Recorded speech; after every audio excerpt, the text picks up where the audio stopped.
시청자 여러분 안녕하십니까? 5월 3일 굿모닝 MBN 시작합니다. 먼저 오늘의 주요 뉴스입니다. 기시다 일본 총리가 오는 7일 1박 2일 일정으로 우리나라를 방문해 윤석열 대통령과 정상회담을 엽니다. 다양한 현안 중 안보와 경제 협력 문제가 가장 중요하게 다뤄질 것으로 예상되는데 한일 안보실장은 오늘 정상회담 의제를 최종 조율합니다. 간호법 제정에 반대하는 의사와 간호조무사 등 보건의료단체가 오늘 부분 파업을 진행합니다. 이들은 윤 대통령이 간호법에 대해 거부권을 행사하지 않을 경우 오는 17일 총파업에 들어갈 방침입니다. 주가 조작 의혹의 핵심 인물인 라덕연 대표가 MBN과의 인터뷰에서 서울 강남의 유명 헬스장과 병원도 투자 수수료를 받아 세탁 창구로 이용했다고 인정했습니다. 라 대표가 자신의 주가 조작을 사실상 주도하고 직접 설계했다는 취지로 말하는 음성 녹취가 공개돼 논란이 커질 전망입니다. 송영길 더불어민주당 전 대표가 전당대회 돈봉투 의혹에 대해 조사받겠다며 검찰에 자진 출석했지만 검찰은 일정대로 수사하겠다는 입장을 밝혔습니다. 송 전 대표는 정치적 기획 수사라고 주장하며 주변인을 괴롭히지 말고 자신을 구속하라고 말했습니다. 오늘은 한낮 최고 기온이 27도까지 올라 초여름 날씨를 보이겠습니다. 밤부터는 제주도에서 비가 시작돼 내일 전국으로 확대되겠고 모레 어린이날에는 천둥과 번개, 돌풍을 동반한 요란한 비가 내릴 전망입니다. 기시다 일본 총리가 오는 7일 1박 2일 동안 우리나라를 방문합니다. 지난 3월 윤석열 대통령의 방일에 이어 본격적인 셔틀 외교가 재가동되고 있습니다. 이번 한일 정상회담에서 어떤 의제들이 논의될지 오늘 첫 소식 황재현 기자입니다. 기시다 후미오 일본 총리가 오는 7일 1박 2일 일정으로 실무 방한하는 가운데 한일 정상회담은 7일 대통령실에서 열릴 것으로 예상됩니다. 주요 의제는 북핵 대응에 대한 한일 간 공조 방안입니다. 한미 간 합의된 워싱턴 선언 외에 북미사일에 대한 한미일 정보 공유 강화 방안이 논의될 것으로 보입니다. 조태용 국가안보실장이 오늘 방한하는 아키바 다케오 일본 국가안전보장국장과 만나 의제를 최종 조율합니다. 우리 측 강제징용 피해자에 대한 제3자 변제 방침에 대한 일본 측의 상응 조치가 있을지도 관심입니다. 경제적으로는 추경호 부총리 겸 기획재정부 장관과 스즈키 주니치 일본 재무장관이 어제 먼저 만나 화이트리스트 복귀 조치와 첨단 기술 협력 방안 등 의제를 조율했습니다. 한일 셔틀 외교가 본격적으로 부활하는 가운데 윤 대통령은 어제 기자들과 만난 자리에서 안보 강화를 강조했습니다. 안보와 우리 사회의 안전이 얼만큼 더 확보가 됐는지 이런 것들을 좀 되돌아보고 이 변화의 속도가 좀 느린 부분은 다음 1년에는 속도를 더 내고. 가나를 방문 중인 기시다 총리는 방안과 관련해 정상 간 깊은 신뢰 관계를 배경으로 한일 관계와 국제 정세에 대해 마음을 터놓고 의견을 교환하는 기회가 될 것이라고 밝혔습니다. MBN 뉴스 황재현입니다. 윤석열 대통령이 미국 국빈 방문 후 처음 주재한 국무회의에서 워싱턴 선언을 비롯한 주요 순방 성과를 직접 설명했습니다. 한미 안보 동맹이 핵 기반의 새로운 패러다임으로 업그레이드 됐다고 재차 강조했는데 빈손 외교라는 야권의 지적에 직접 반박한 것으로 보입니다. 원중희 기자입니다. 윤 대통령은 한미동맹 70년이 한국의 자유와 번영을 뒷받침해왔다며 고마운 건 고맙다고 이야기할 줄 알아야 한다고 말했습니다. 그리고 이번 정상회담에서 도출된 워싱턴 선언을 통해 한미안보동맹은 핵을 기반으로 강화됐다고 강조했습니다. 워싱턴 선언으로 한미동맹은 핵 기반의 새로운 패러다임으로 업그레이드 됐다고 할 수 있습니다. 윤 대통령은 한미동맹이 안보를 포함해 다른 분야에서도 5개 기둥을 세웠다며 조목조목 나열했습니다. 양국 기업의 공급망 협력, 한미 NSC 간 기술 대화 신설, 넷플릭스의 신규 3조 3천억 원 투자 계획 등으로 청년 미래 세대에게 더 큰 기회의 플랫폼이 제공될 거란 설명입니다. 윤 대통령은 특히 청년 세대의 의견에 귀 기울일 것을 당부했습니다. 대통령은 국무위원들에게 부처 직원, 학교 후배 등과도 허심탄회하게 대화하고 바깥에서 불편하고 듣기 거북한 훈수도 들어보라고 권유했습니다. 윤 대통령은 약 16분 길이의 모두 발언을 모두 TV로 생중계하며 야권의 빈손 외교라는 비판을 직접 반박했습니다. MBN 뉴스 원중입니다. 윤석열 대통령이 어제 여당 지도부와의 만찬에서 미국 국빈 방문을 성명하고 정부 여당의 원팀을 당부했습니다. 국민의힘은 어제 윤 대통령이 김기현 대표와 윤재호 원내대표 등 당 지도부와 대통령실에서 만찬을 가졌다고 밝혔습니다. 윤 대통령은 취임 1년의 소회를 밝히며 남은 임기 동안 당과 정부가 함께 힘을 모으자고 말했습니다. 또 방미 성과와 기시다 일본 총리의 방한 등을 언급하며 한미일 관계가 공고하고 발전적 관계로 나가야 한다고 강조했습니다. 한미 정상회담 이후 미국에서도 워싱턴 선언에 대한 다양한 평가가 나오고 있습니다. 이런 가운데 대북 강경파로 불리는 존 볼턴 전 백악관 국가안보 보좌관은 워싱턴 선언이 한국의 우려를 달래는 데 미흡하다며 전술핵 무기의 한국 배치를 주장했습니다. 워싱턴에서 최중락 특파원입니다. 대북 강경파인 존 볼턴 전 백악관 국가안보보좌관이 한미 정상의 대북 확장 억제 방안인 워싱턴 선언이 미흡하다고 비판했습니다. 볼턴 전 보좌관은 기고에서 윤석열 대통령의 최우선 과제는 점증하는 북핵 위협이라며 워싱턴 선언이 필요한 수준에 훨씬 못 미쳤다고 밝혔습니다. 워싱턴 선언을 신중한 조치로 평가하며 북한의 무력 시도를 늦추지 못해 동북아 긴장 고조도 지속될 것이라고 주장했습니다. 미국의 전략핵 잠수함을 한국에 때때로 전개하는 것만이 눈에 띄는 새로운 약속이라고도 말했습니다. 그러면서 볼턴 전 보좌관은 전술핵 무기의 무기한 한반도 재배치를 거론했습니다. 미국의 단독 통제하에 유지되는 전술핵 무기는 미군과 한국 방어를 즉각적으로 지원하는 데 유용하다며 잠수함 호출보다 더욱 피부로 느끼는 조치라고 강조했습니다. 반면 워싱턴 선언이 이 같은 핵무장론을 없애지는 못하지만 적절한 타협이라는 진단도 나왔습니다. 수미테리 윌슨 센터 아시아 국장은 지금 시점에서 워싱턴 선언은 적절한 타협이라며 한국을 방어하겠다는 미국 공약의 지속성을 강조한 것이라고 평가했습니다. 워싱턴 선언에 미국의 전술핵 한반도 재배치가 명시되지 않은 점에 다양한 의견이 나오고 있지만 한국의 독자적 핵무장에 대해선 미국도 반대하는 분위기입니다. 워싱턴에서 MBN 뉴스 최중락입니다. 민주당 전당대회 돈봉투 의혹과 관련해 민주당 송영길 전 대표가 검찰에 자진 출석했다가 그대로 발길을 돌렸습니다. 송 전 대표는 주변 사람들을 그만 괴롭히고 나를 구속하라고 요구했지만 검찰은 일정대로 수사하겠다는 입장을 분명히 하고 있습니다. 보도에 최돈희 기자입니다. 민주당 돈봉투 의혹의 최종 수혜자로 꼽히는 송영길 전 대표가 검찰에 자진 출두했습니다.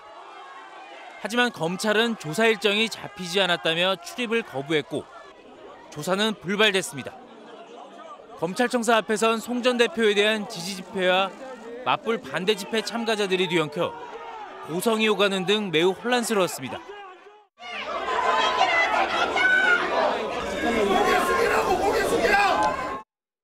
오 5분 만에 발길을 돌린 송 전 대표는 정치 기획 수사를 중단하라며 검찰 수사를 강하게 비판했습니다. 주위 사람을 괴롭히지 말고 저 송영길을 구속시켜 주시기 바라겠습니다. 귀국한 지 일주일이 지났지만 검찰은 저를 소환하지 않고 저의 주변 사람들을 괴롭히고 있습니다. 또 언론의 이정근 전 부총장 녹취록 보도에 대해 검언유착이라며 자신에 대한 수사를 별건 수사로 규정했습니다. 이에 대해 검찰 관계자는 압수수색물을 분석하고 금품 공여자와 수여자에 대한 조사를 마치지도 않고 송 전 대표를 조사하는 건 의미가 없다고 말했습니다. 검찰 입장에서는 느닷없이 조사를 진행하기에는 무리가 있었을 것이고 향후에 여론의 촉각이나 이런 부분을 다 고려해서 돌려보낸 것으로 보입니다. 앞서 지난 2003년 이회창 전 한나라당 총재와 2018년 안희정 전 충남도지사는 각각 불법 대선 자금 전달과 비서 성폭행 의혹으로 검찰에 자진 출석했고 검찰 조사가 진행됐습니다. MBN 뉴스 최동희입니다. 송영길 전 더불어민주당 대표의 검찰 자진 출석을 두고 국민의힘은 여론을 호도하려는 정치적 계산이라며 강도 높게 비판했습니다. 민주당에선 송 전 대표를 지지하는 의견도 있었지만 자진 출두의 실효성을 두고 회의적인 시각도 나왔습니다. 강영호 기자의 보도입니다. 송영길 전 더불어민주당 대표의 자진 출석에 대해 국민의힘은 쇼잉이자 수사 방해라고 일축했습니다.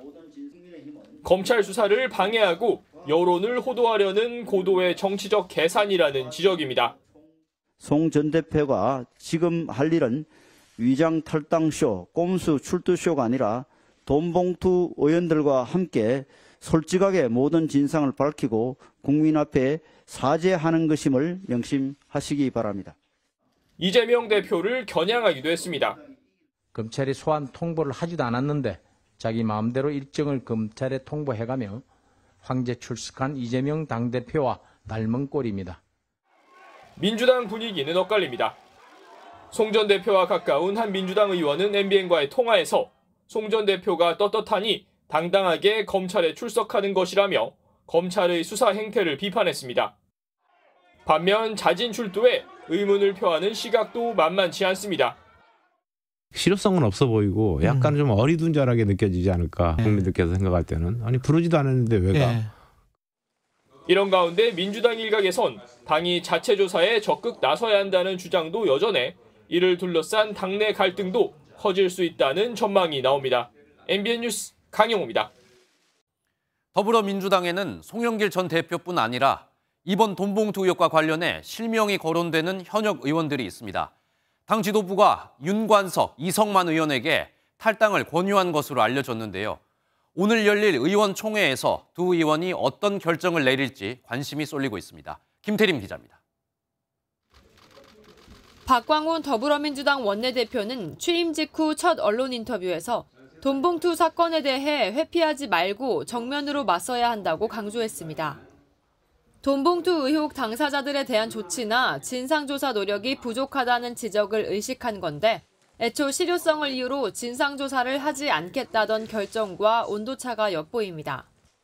녹취에 나온 윤관석, 이성만 의원에게 직간접적인 탈당 권유도 이어지는 분위기입니다. 실제 민주당 지도부의 한 관계자는 MBN과의 통화에서 박 원내대표를 비롯한 동료 의원들의 언론 인터뷰 자체가 자진 탈당에 대한 메시지라며 사무총장 등 지도부에서 당사자들과 대화를 나누고 있다고 말했습니다. 이런 분위기는 오늘 오후 예정된 의원총회에도 고스란히 전달될 것으로 보입니다. 사건의 진상이 밝혀지기 전이라도 당의 책임 있는 모습을 위해 자진 탈당 권유가 필요하다는 주장입니다. 당에 필요한 조치에 대해서는 의원들별로 의견이 상당히 다양하기 때문에 그래도 많은 논의가 나오지 않을까 싶습니다.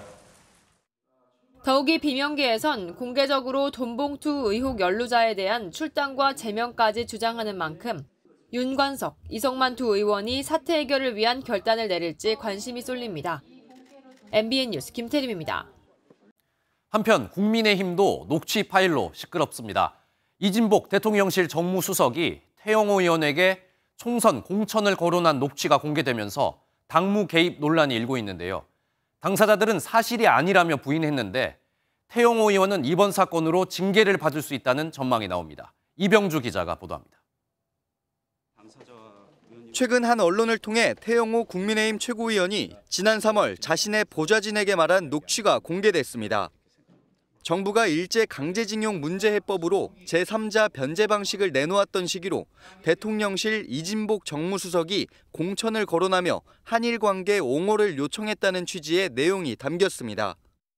당사자들은 의혹을 강하게 부인했습니다. 태 최고위원은 공천에 대해 걱정하는 보좌진을 안심시키고 독려하는 차원에서 나온 과장 섞인 발언이라고 해명하며 유감을 나타냈습니다. 이 정무수석도 그런 대화를 한 적이 없다며 논란이 불거진 뒤 태 의원으로부터 사과 전화를 받았다고 밝혔습니다. 일본 문제라든지 공천 문제라든지 내가 할 수 있는 일이 아니에요. 공천 이야기는 아예도 이야기도 안 했고 일본도 마찬가지죠. 야당은 사실이라면 민주주의의 근간인 삼권 분립을 훼손하는 폭거라고 비판한 가운데 여당 지도부는 논란 차단에 주력했습니다. 팩트가 갖고 얘기하지. 당무 개입을 안 했는데 했다고, 안 했다 그러면 했다고 하면 어떡하냐. 하지만 여당 안에서도 사실이라면 이진복 정무수석은 당무 개입, 공천권 개입이라는 중대 범죄라거나 태영호 의원은 의원직 사퇴까지 결심해야 한다는 비판의 목소리가 나왔습니다. 제주 4.3 사건 관련 발언 등으로 징계 심사를 받고 있는 태 의원은 이번 논란으로 징계 수위가 높아질 수 있다는 전망이 나옵니다. MBN 뉴스 이병주입니다. 최근 주가 조작 의혹의 핵심 인물로 지목된 라더견 대표가 돈 세탁 창구로 강남의 유명 헬스장과 피부과를 이용했다고 인정했습니다. MBN 취재진이 라더견 대표를 직접 만났습니다. 이규현 기자가 단독 보도합니다. 서울 강남의 한 골프 아카데미입니다. 투자업체 라더견 대표는 투자자에게 수익금의 절반을 수수료 명목으로 받을 때 이곳에 회원권을 사게 한 것으로 알려졌습니다.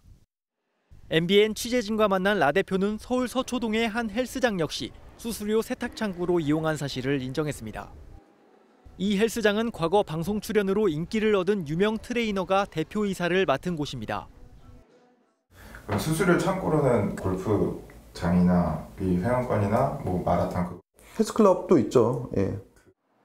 라 대표는 서울 청담동의 한 피부과도 수수료 세탁 창구로 썼다고 밝혔습니다. 설계는 다 그러면 대표님이 하신 거예요? 그죠. 예. 그 수수료 받는 다 제가 한 겁니다. 주가 조작 피해자 측도 이런 돈 세탁 창구 의혹을 뒤늦게 인지한 것으로 알려졌습니다. 다 저희는 어떻게 보면 범죄 수익을 은닉하는 과정이라고 보고 있고 그렇게 좀 찾기 힘들게끔 그렇게 세탁하는 게 좀 있더라고요. 주가 폭락 피해자들은 오는 9일 라 대표를 포함해 주가 조작 핵심 인물로 지목된 6명을 서울 남부지검에 고소할 예정입니다.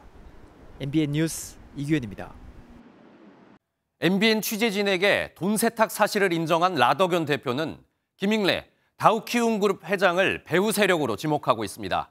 김 회장 측은 라더견 대표를 명예훼손 혐의로 고소하며 반발하고 있는데 최근 김 회장이 주가 폭등 직전 다우데이터 주식을 대거 사들인 사실이 드러나며 논란은 커지고 있습니다. 이어서 길기범 기자입니다. 김익래 다우키움그룹 회장은 지난해 6월부터 다우데이터 주식을 집중 매수하기 시작합니다. 9월까지 21차례에 걸쳐 34,855주를 사들였는데 김 회장이 다우데이터 주식을 매입한 건 2008년 이후 14년 만입니다. 그런데 김 회장이 매입을 중단하고 약 한 달이 지나 만원대의 주가는 올해 2월 53,200원까지 오르며 4배 가까이 폭등했고 김 회장은 주가 폭락 이틀 전 140만 주를 처분하고 605억 원의 차익을 거둡니다. 그러면서 주가 조작 세력과 김 회장의 관련 의혹까지 제기됐고 투자업체 라더견 대표는 MBN과 인터뷰에서 김 회장이 배후 세력이라고 재차 주장했습니다. 이게 가장 중요해요.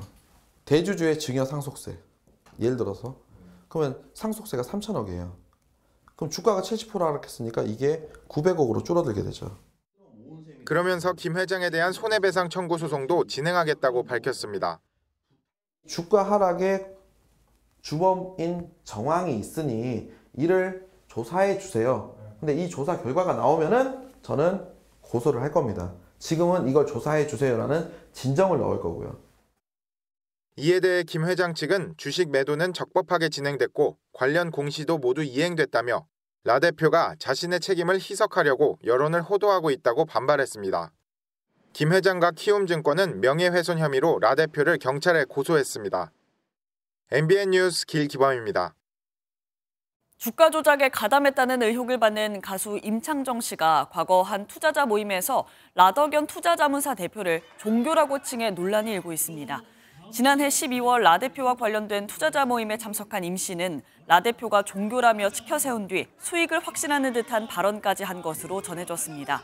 임 씨 측은 당시 모임 분위기를 위해 일부 오해할 만한 발언을 한 건 사실이지만 투자를 부추기진 않았다고 해명했습니다. 한편 관련 의혹을 부인해온 라 대표가 자신이 주가 조작을 사실상 주도했다고 밝히는 음성 녹취가 공개돼 파장은 더욱 커질 것으로 보입니다. 오늘도 대체로 무난한 봄 날씨를 보이겠습니다. 하지만 내일부터는 궂은 날씨가 예상이 되는데요. 김나영 기상캐스터 자세한 날씨 전해주시죠. 네, 5월에 접어들면서 기온이 쑥쑥 오르고 있습니다.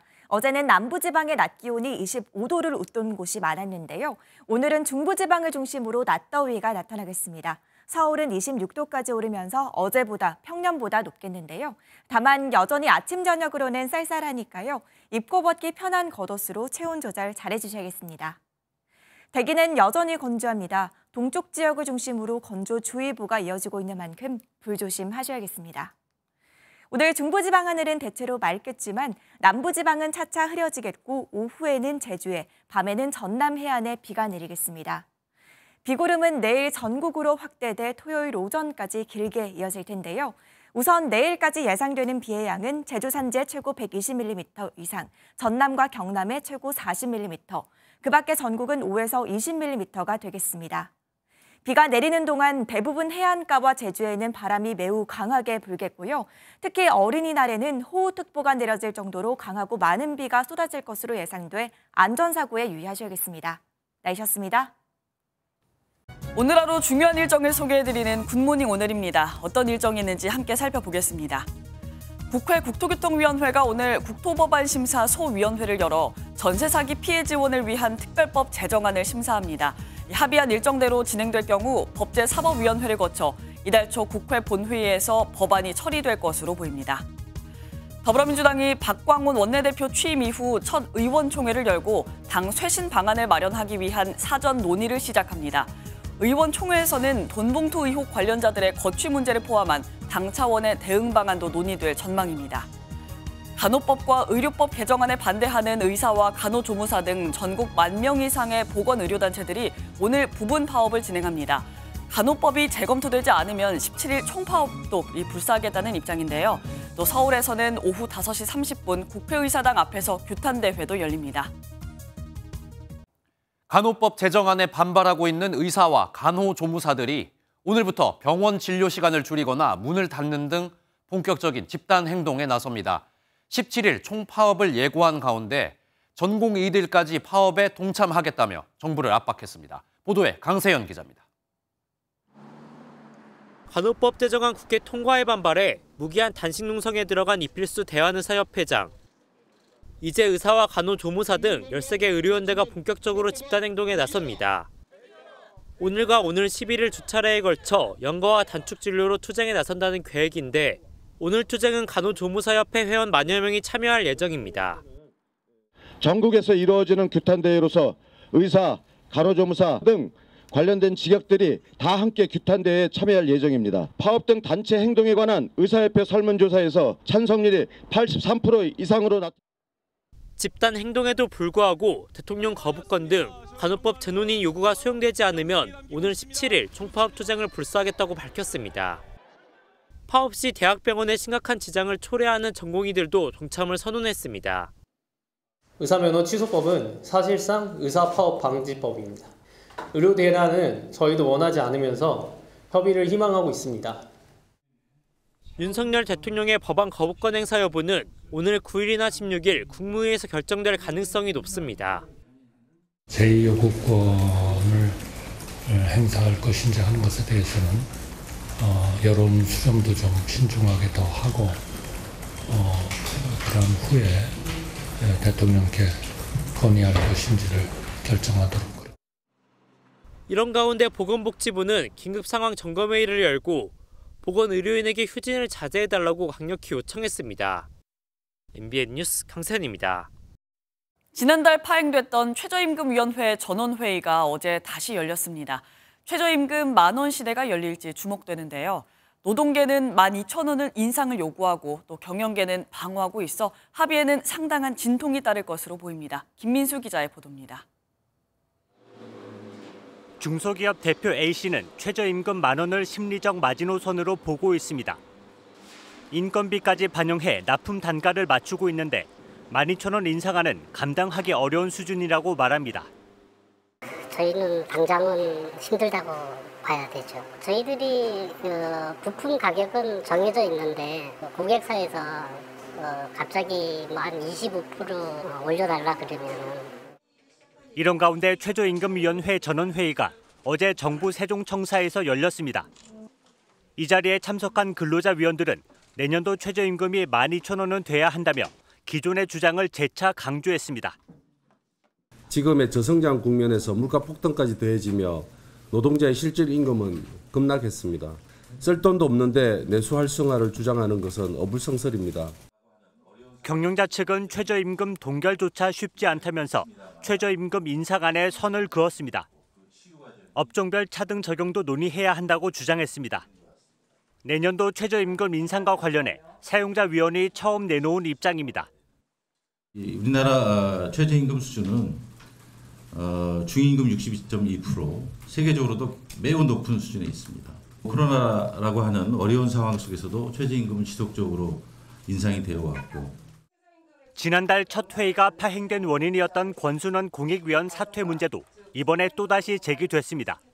권 의원은 생각이 다르다는 이유로 위원회 외부에서 압력을 행사하는 것은 부당하다면서 노동계의 사퇴 요구를 일축했습니다. 공익위원직 사퇴는 있을 수 없습니다. 앞으로 남은 임기 동안 공익위원회 한 사람으로서 그리고 공익위원 간사로서 책무를 성실하게 수행할 것을 약속드리겠습니다. 최저임금위원회 심의의 법정 시한은 오는 6월 29일이지만 인상률을 비롯한 여러 쟁점을 두고 의견이 대립하고 있어 합의는 쉽지 않을 것으로 보입니다. MBN 뉴스 김민수입니다. 근로자의 날에 영장실질심사를 앞두고 분신한 민주노총 건설노조 간부가 서울로 이송됐지만 끝내 숨졌습니다. 민주노총은 내일 용산에서 총력투쟁 결의대회를 열기로 했는데요. 노정 관계는 더 악화될 것으로 보입니다. 김동환 기자의 보도입니다.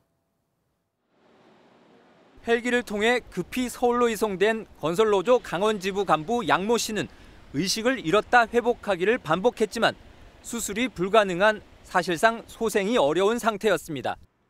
양 씨는 건설 현장 불법행위 혐의로 영장실질심사를 앞두고 있었지만 유서 형식의 편지에서는 죄 없이 정당하게 노조 활동을 했다며 억울함을 호소했습니다. 양 씨 사망 소식이 전해지자 민주노총은 내일 용산에서 총력투쟁을 예고했습니다. 윤석열 대통령은 분신 사태에 대해 사과하라. 건설노조 탄압은 선봉장 원희룡 국토부 장관 사퇴하라. 민주노총 강원지부도 강원경찰청 앞에서 회견을 열고 윤석열 정권과 검찰, 경찰의 노조 탄압이 분신을 부추겼다고 주장했습니다. 대통령실은 고인의 명복을 빈다며 불행이 되풀이되지 않길 바란다는 논평을 내놓았습니다. 예정됐던 건설 현장 불법 근절 당정 협의를 연기한 국민의힘도 애도를 표하면서도 건설 노동자뿐 아니고 현장 근로자가 억울한 일을 당하지 않도록 해야 한다는 입장을 밝혔습니다. 민주당은 현 정부의 노동 탄압을 강하게 비판했습니다. 대한민국의 노동 현실이 전태일 열사가 분신한 53년 전으로 퇴행한 것 같습니다. 윤석열 대통령의 노사 법치주의와 노동계의 전면 투쟁이 또다시 충돌하면서 노정 관계는 악화 일로를 걷고 있습니다. MBN 뉴스 김동환입니다. 한국노총이 해마다 정부로부터 지원받던 26억 원 규모의 국고보조금 지원 사업에서 탈락했습니다. 고용노동부에 따르면 한국노총은 최근 2023년 노동단체 지원사업 심사에서 회계자료 제출 의무를 준수하지 않은 이유로 탈락했습니다. 한국노총은 돈으로 노조를 길들이는 노동 탄압이라며 내년 총선까지 대정부 투쟁을 이어갈 방침이라고 반발했습니다.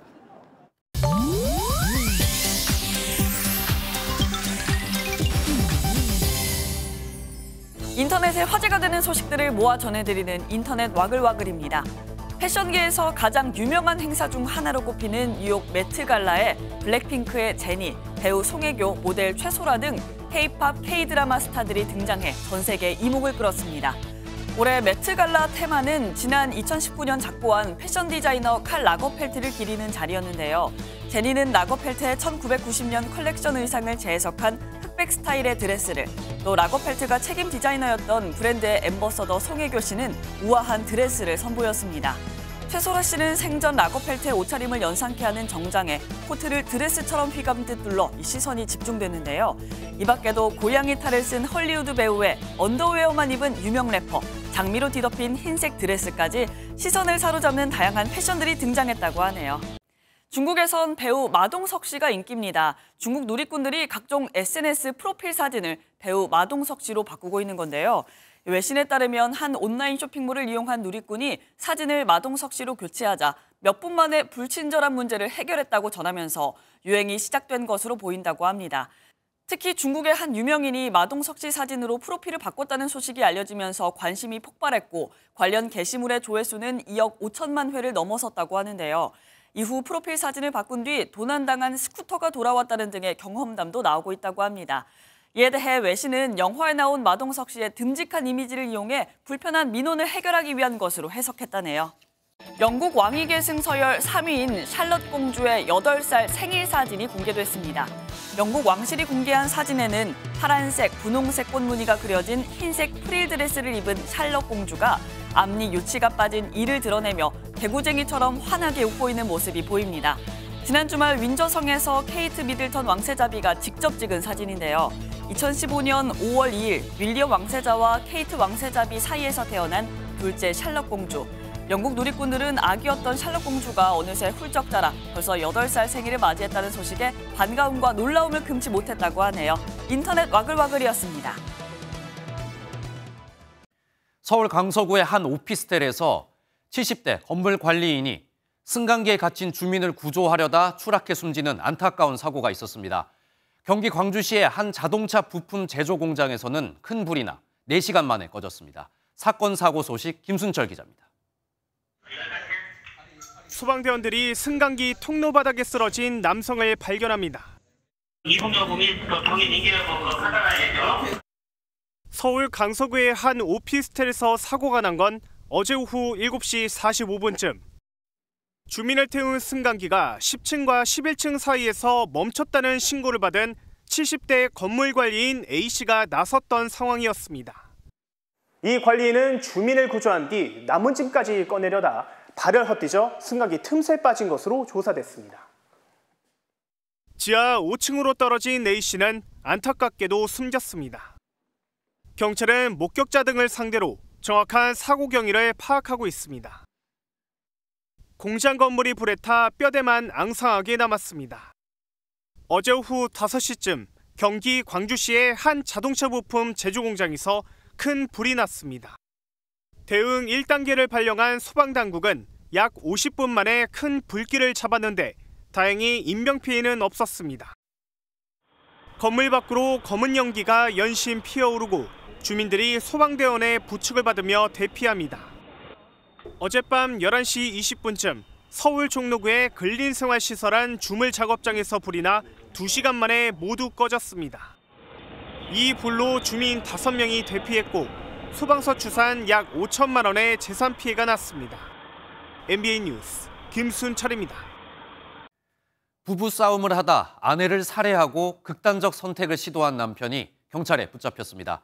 현장에서 체포된 남편은 병원으로 옮겨졌는데 경찰은 치료가 끝난 뒤 조사를 진행할 예정입니다. 이시열 기자가 단독 보도합니다. 경찰차들이 다급하게 골목으로 달려옵니다. 어제 오전 11시쯤 서울 동대문구의 한 아파트에서 부부 간 싸움이 났다는 신고가 경찰에 접수된 겁니다. 부부와 같이 살던 아들이 신고를 한 건데 목격자에 따르면 당시 현장은 아수라장이었습니다. 많이 왔어요. 차도 뭐 경찰차 4대가 사람 두대가 왔고 아니 피자물이 있던데 아침에 이런 양녀석 신고를 받은 경찰과 소방이 현장에 도착했을 때 이미 아내는 숨진 뒤였습니다. 경찰은 사건 현장에서 60대 남성 A씨를 살인 혐의로 현행범으로 체포했습니다. 하지만 A씨는 죄책감에 극단적 선택을 시도한 상황이었고 경찰은 구급대를 추가 요청해 A씨를 병원으로 옮겼습니다. 경찰 관계자에 따르면 A씨 부부는 금전 문제로 다퉜는데 다툼 끝에 격분한 A씨가 범행을 저지른 것으로 알려졌습니다. 서울 동대문경찰서는 현장 감식을 진행 후 A씨가 치료되는 대로 정확한 사건 경위를 조사할 예정이라고 밝혔습니다. MBN 뉴스 이시열입니다. 미성년자와의 성관계나 신체 접촉을 유도한 뒤 경찰에 신고하지 않는 대가로 합의금 수억 원을 뜯어낸 일당이 경찰에 붙잡혔습니다. 이 일당은 학교 후배인 여중생과 여고생을 동원해 피해자들을 유인했는데 8천만 원 넘게 돈을 빼앗긴 피해자도 있었고 무릎을 꿇고 비는 피해자도 있었습니다. 윤기란 기자가 보도합니다. 한 남성이 미성년자인 여성과 함께 모텔 객실로 들어갑니다. 다른 남성 2명도 차에서 내리더니 뒤따릅니다. 잠시 후 나타난 또 다른 남성.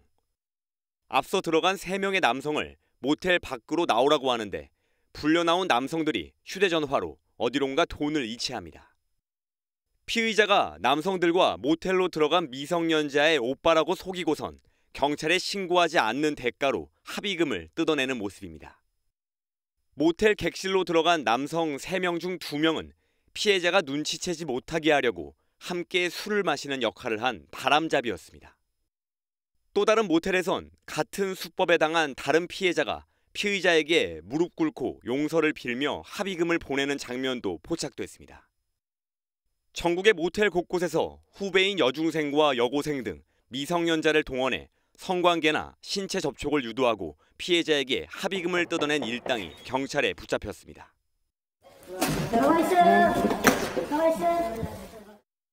이들은 술 마실 뿐이라는 제목의 메신저 오픈 채팅방을 열어 남성들을 유인해 미성년자와 어울리게 하고서 범행했습니다. 지난해 11월부터 최근까지 피해자 11명이 이들에게 보낸 합의금은 2억 2천만 원에 달합니다. 최하 이제 400만 원부터 최대 1인 8,600만 원까지 계좌 및 현찰로 받은 사안입니다. 공동 공갈 혐의로 범행에 가담한 미성년자 등 피의자 12명을 검거한 경찰은 주범 7명을 구속해 검찰에 넘겼습니다. MBN 뉴스 윤기란입니다.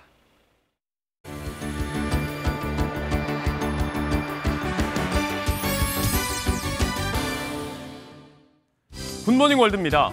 얼마 전 있었던 노동절, 사람만큼, 아니 사람보다 더 고생을 많이 했던 당나귀들을 치하하기 위한 축제가 멕시코에서 있었습니다. 이 전통이 벌써 60년이 다 돼간다고요? 한껏 멋을 낸 당나귀들이 줄지어 등장합니다. 슈퍼마리오, 아이언맨의 해적 당나귀, 파라오의 전차까지 화려한 당나귀들의 변신에 환호성이 이어지고요. 말 대신 당나귀를 타고 벌이는 폴로 경기에도 박수갈채가 쏟아집니다. 멕시코 오툼바 마을에서 매년 노동절에 여는 당나귀 축제인데요. 고된 농사에 크게 이바지하는 당나귀들을 위해 만들어진 이 축제는 1965년부터 이어지고 있습니다. 물론 당시 당나귀들이 하던 일들 대부분은 이제 기계 작업으로 대체됐죠. 하지만 당나귀들의 오랜 노고를 기억하는 주민들, 그 축제만큼은 계속 이어오고 있습니다. 이 영화 좋은 놈, 나쁜 놈, 이상한 놈에서는 정체불명의 보물지도를 두고 영화 막판까지도 사투가 벌어지죠. 나치의 보물지도가 공개되고 연일 땅 파는 소리가 끊이질 않는다고 합니다. 과연 보물을 찾았을까요? 네덜란드의 한 시골 마을, 금속 탐지기와 굴착기까지 동원된 땅 파기가 한창입니다. 지도를 펼쳐들고 탐사에 열중인 사람들, 보물이라도 찾는가 싶은데 그게 맞다네요. 2차 세계대전 당시 나치군의 이른바 보물지도가 공개되면서 이 조용하던 작은 마을이 연일 땅 파는 소리로 들썩이는 중입니다. 시 당국이 고고학자까지 동원해 대대적인 탐사에 나섰지만 고철들 말곤 나오는 게 없는데요. 나치와 히틀러가 숨겨뒀다는 온갖 보물들에 대한 소문이 파다하지만 소문은 소문일 뿐인 걸까요? 끝내 허사로 끝난 보물찾기 현장이었습니다. 한결같은 팬심으로 50년 넘게 모아온 수집품이라면 당사자에겐 보물이나 다름없겠죠. 박물관 뺨칠 정도로 방 안 가득 들어찬 보물들을 보니 보통 팬심이 아닙니다. 러시아로 갑니다. 1970년 한 남학생은 비틀즈와 사랑에 빠집니다.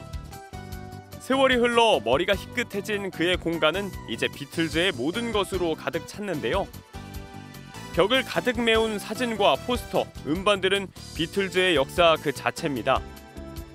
존 레넌과 폴 맥카트니의 피규어, 비틀즈 박물관에도 없다는 희귀 우표들을 설명하는 그의 얼굴에 여전히 팬심이 가득합니다. 이 오래된 마니아가 들려주는 비틀즈 이야기를 듣기 위해 수많은 방문객들의 발길이 이어지는데요. 실제로 2021년에는 자체 전시회까지 열었다고 하니 성덕이란 말은 이럴 때 쓰는 게 아닐까 싶네요. 굿모닝 월드였습니다.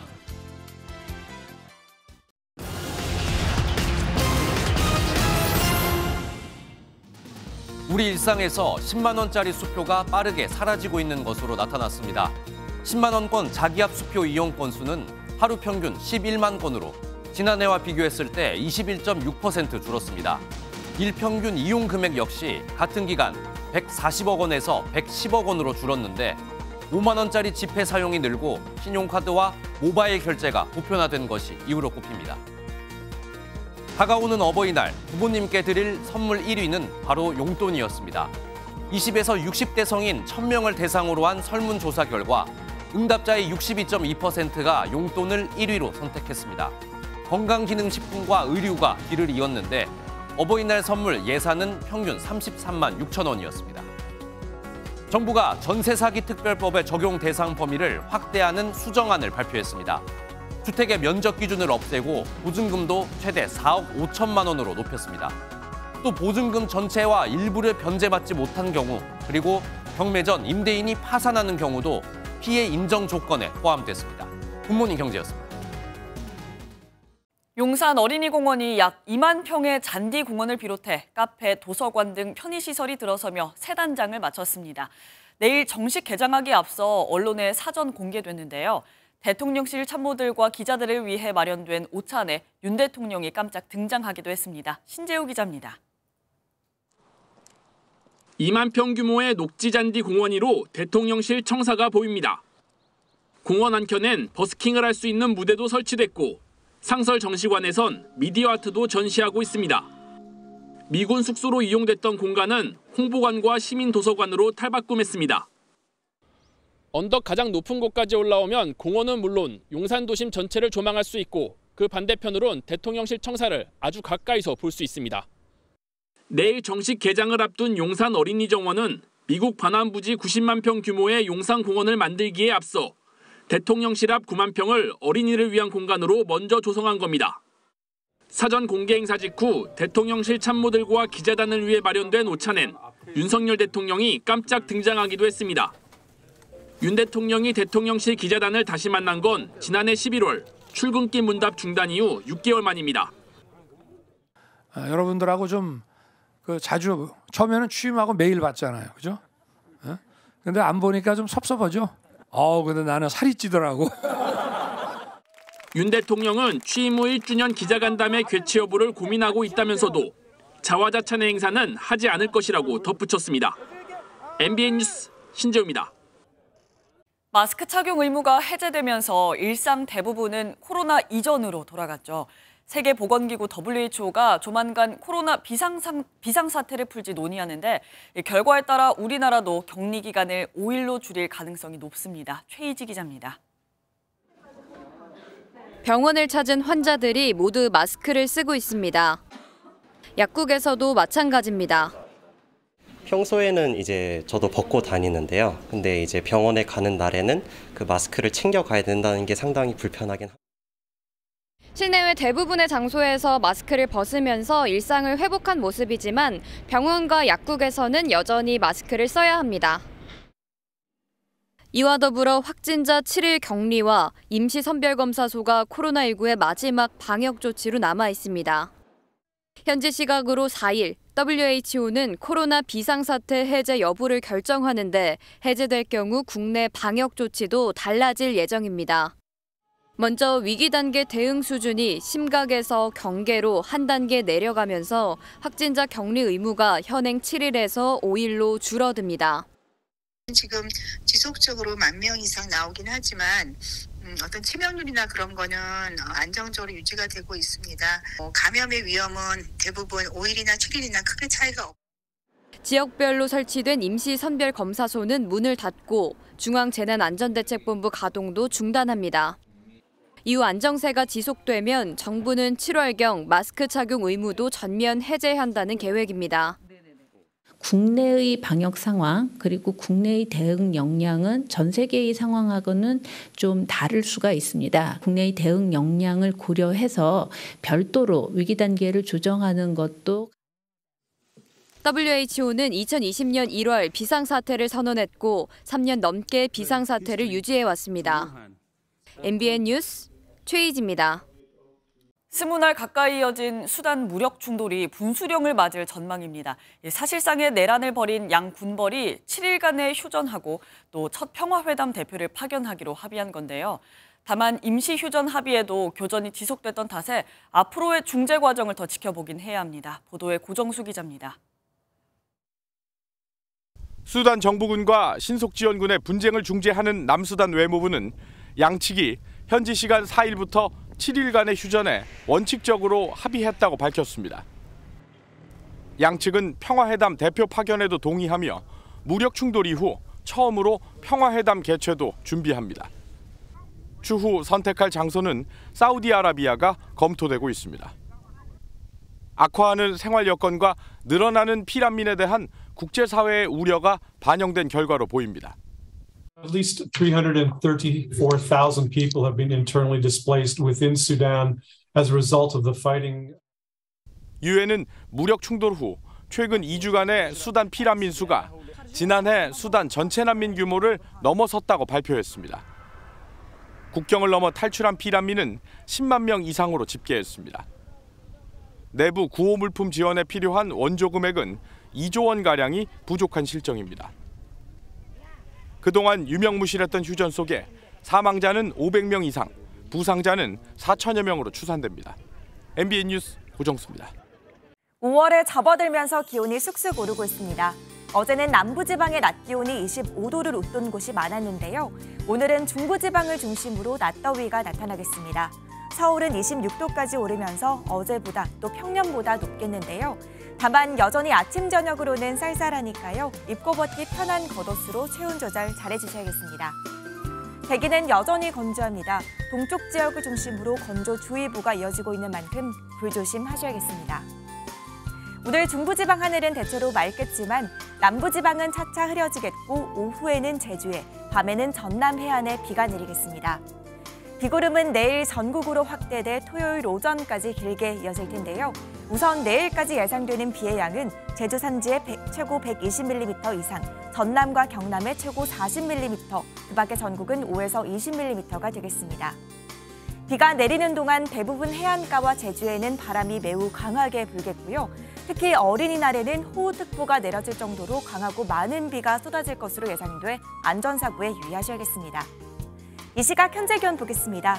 서울 12.7도, 부산은 15.5도로 어제보다 2도에서 5도가량 높게 출발하고 있고요.